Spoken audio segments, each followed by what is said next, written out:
جو ٹرمپ صاحب نے جو پبلک کی ہیں یہ ہمارے نہیں ہیں، اس میں کچھ چینجز کی گئی ہیں جو ہمارا ڈرافٹ تھا، میرے پاس سارا ریکارڈ موجود ہے۔ جب پریزیڈنٹ ٹرمپ نے براڈر ٹویٹ کی اس کے جواب میں انہوں نے ٹویٹ کر دی، کسی کو اعلان تو نہیں ہونا تھا کہ جی وہ 20 پوائنٹ وہ نہیں ہے جو ہم نے 8 ملکوں نے بھیجے۔ نائب وزیر اعظم اسحاق ڈار نے کہا ہے کہ صدر ٹرمپ نے غزہ کے لیے جو 20 نکات پیش کیے وہ ہمارے نہیں، اس میں تبدیلی کی گئی۔ 8 اسلامی ممالک کے وزرائے خارجہ اور صدر ٹرمپ کی ٹیم کے درمیان مذاکرات ہوئے۔ اسلامی ممالک نے امریکہ کی جانب سے شیئر کیے گئے ڈرافٹ کے جواب میں اپنا مسودہ دیا، لیکن ٹرمپ نے جو اعلان کیا ہے وہ ہمارا نہیں ہے۔ قومی اسمبلی کو بریف کرتے ہوئے اسحاق ڈار نے کہا کہ ٹرمپ کے 20 نکات کے جواب میں 8 اسلامی ممالک کے وزرائے خارجہ نے مشترکہ بیان جاری کیا اور اپنے موقف کا اظہار کیا۔ فلسطین کے مسئلے کا دو ریاستی حل ہی پاکستان کی پالیسی ہے، غزہ میں مکمل جنگ بندی اور تعمیر نو کی ضرورت ہے۔ اسحاق ڈار نے کہا کہ پاک سعودی عرب دفاعی معاہدہ بہت اہم ہے۔ کئی غیر عرب اسلامی ممالک نے بھی معاہدے میں شامل ہونے کو کہا ہے۔ یہ ایک نیا نیٹو یا ایسٹرن نیٹو بننے جا رہا ہے۔ اسحاق ڈار نے کہا کہ وہ وقت جلد آئے گا جب پاکستان 57 اسلامی ممالک کی قیادت کرے گا۔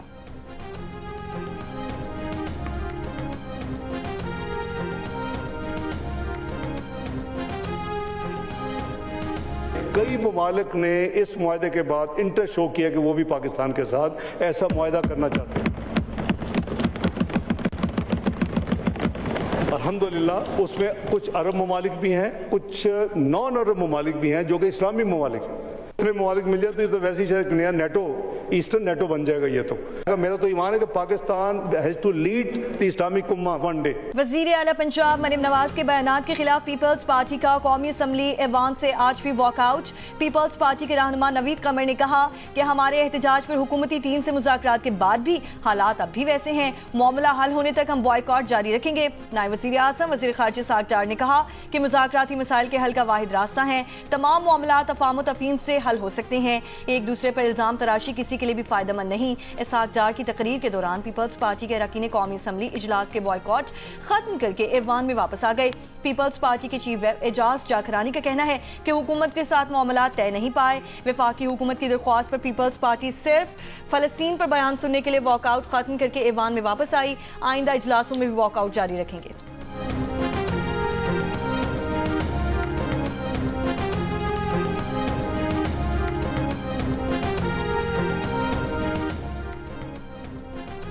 پنجاب اپنے آبی ذخائر کے ساتھ کیا کرتا ہے یہ ہمارا مسئلہ ہے۔ میں پنجاب کے معاملات کی ذمہ دار ہوں، پنجاب کے حق کے لیے فائٹ بھی کروں گی۔ نہری اصلاحات کو سیاسی معاملہ نہیں بنانا چاہیے۔ وزیر اعلیٰ پنجاب مریم نواز کی لاہور میں national security adviser, national security and war course کے شرکاء اور فیکلٹی ممبر سے ملاقات میں گفتگو۔ کہا پنجاب میں اب کوئی سیاسی تعیناتی نہیں ہوتی، اقربا پروری اور سفارش کا مکمل خاتمہ کر دیا۔ کرپشن کے معاملے میں زیرو ٹالرنس ہے، کرپشن کا علم ہو جائے تو کوئی معافی نہیں۔ آپریشن بنیان مرصوص کی کامیابی پر فیلڈ مارشل عاصم منیر اور دیگر عسکری قیادت کو خراج تحسین۔ وفد میں برطانیہ، امریکہ، آسٹریلیا، چین، سعودی عرب، متحدہ عرب امارات اور ترکی سمیت 26 ممالک کے افسران بھی شامل۔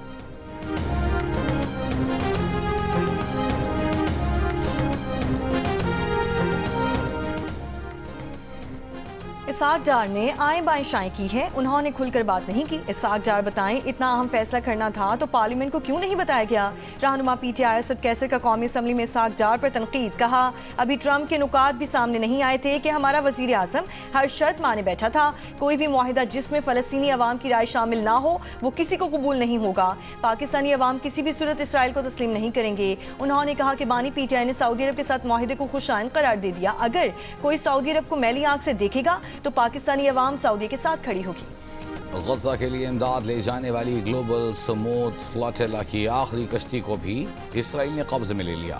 عرب میڈیا کے مطابق پولینڈ کے جھنڈے والی کشتی پر 6 افراد سوار تھے۔ بدھ سے اب تک اسرائیلی فوج 42 کشتیوں کو قبضے میں لے چکی۔ تقریباً 500 امدادی کارکنوں کو غیر قانونی گرفتار کیا جا چکا۔ 200 سے زائد افراد کو صحرائے نقب کی جیل میں منتقل کرنے کا فیصلہ۔ پاکستان کے سابق سینیٹر مشتاق احمد خان کی جیل منتقلی کی تصدیق نہ ہو سکی۔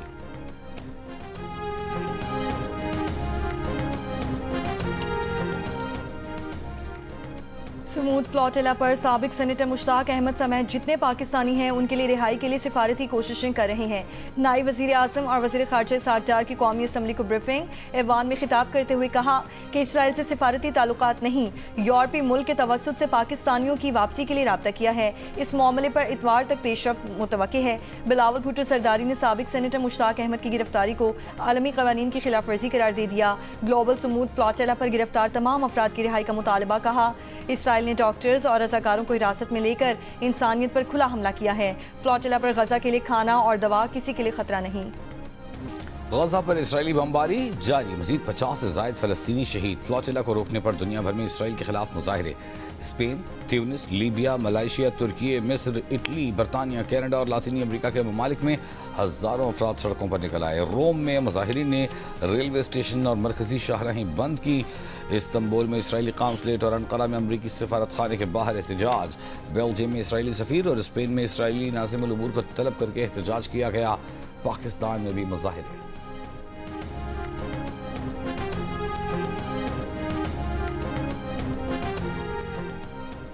صدر ٹرمپ نے ایک بار پھر مشرق وسطی تنازع کو ہزاروں سال پرانا قرار دے دیا. امریکی میڈیا کو انٹرویو میں کہا کہ ایسا لگتا ہے تقریباً 3000 سال بعد مشرق وسطی کا مسئلہ حل ہو سکتا ہے. ہم صرف غزہ نہیں بلکہ غزہ میں امن کے ساتھ مکمل امن حاصل کریں گے. ایسا ہونا حیرت انگیز کامیابی ہوگی. وائٹ ہاؤس کی ترجمان کیرولین لیوچ نے کہا ہے کہ صدر ٹرمپ غزہ امن منصوبے پر حماس کے رد عمل کے لیے سرخ لکیر کھینچیں گے. امید اور توقع ہے کہ حماس غزہ امن منصوبہ منظور کر لے گا. شمال مشرقی بحیرہ عرب میں موجود سسٹم شدت اختیار کر کے ڈیپ ڈپریشن میں تبدیل. 12 گھنٹے میں طوفان کا شدید سمندری طوفان میں تبدیل ہونے کا امکان. محکمہ موسمیات کا کہنا ہے کہ طوفان بننے کی صورت میں اس کا نام شکتی رکھا جائے گا. طوفان کے لیے نام شکتی سری لنکا کا تجویز کرتا ہے جس کا معنی طاقت ہے. سمندری طوفان بحیرہ عرب میں 5 یا 6 اکتوبر تک رہ سکتا ہے. محکمہ موسمیات کا کہنا ہے کہ سسٹم کراچی سے 400 کلومیٹر جنوب میں موجود ہے. سسٹم کے زیر اثر کراچی سمیت سندھ کے مختلف علاقوں میں ہلکی بارش ہو سکتی ہے. سمندر میں بھی طغیانی رہے گی. صبح سویرے جڑواں شہروں راولپنڈی اسلام آباد میں تیز ہواؤں کے ساتھ موسلادھار بارش. اسلام آباد میں چند مقامات پر اولے بھی برسے. آزاد کشمیر میں 8 مقام سیاحتی مقامات اپر نیلم، شاردا، ارنکیل، گریز، چونچر میں بارش. محکمہ موسمیات کی آج مری، گلیات، جہلم، گجرانوالہ، لاہور سمیت پنجاب کے مختلف حصوں میں بارش کی پیشگوئی. ڈیر، چترال، پشاور، مردان سمیت خیبر پختونخوا، کشمیر اور گلگت بلتستان میں بارش کا امکان ہے. سندھ میں میرپور خاص، کراچی، حیدرآباد میں چند مقامات پر بارش متوقع.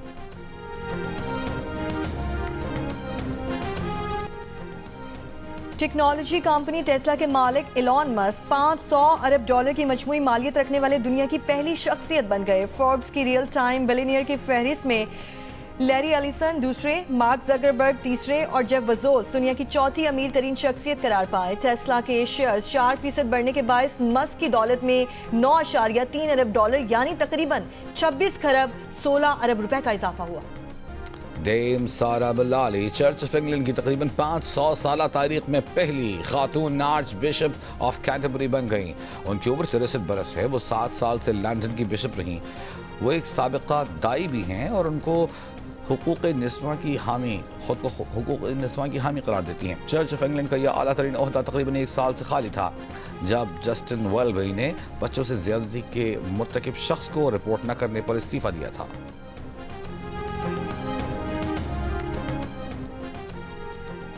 فیفا نے ورلڈ کپ 2026 کے لیے آفیشیل میچ بال ٹریونڈا لانچ کر دی. بال کا ڈیزائن 3 میزبان ممالک کینیڈا، میکسیکو اور امریکہ کے پرچموں کی نمائندگی کرتا ہے. ٹریونڈا 2 ہسپانوی الفاظ ملا کر بنایا گیا ہے جس کا مطلب 3 لہریں ہیں. بال جدید کنیکٹڈ ٹیکنالوجی کے ذریعے نصب کی گئی جو ہر مومنٹ کا ڈیٹا فراہم کرے گا.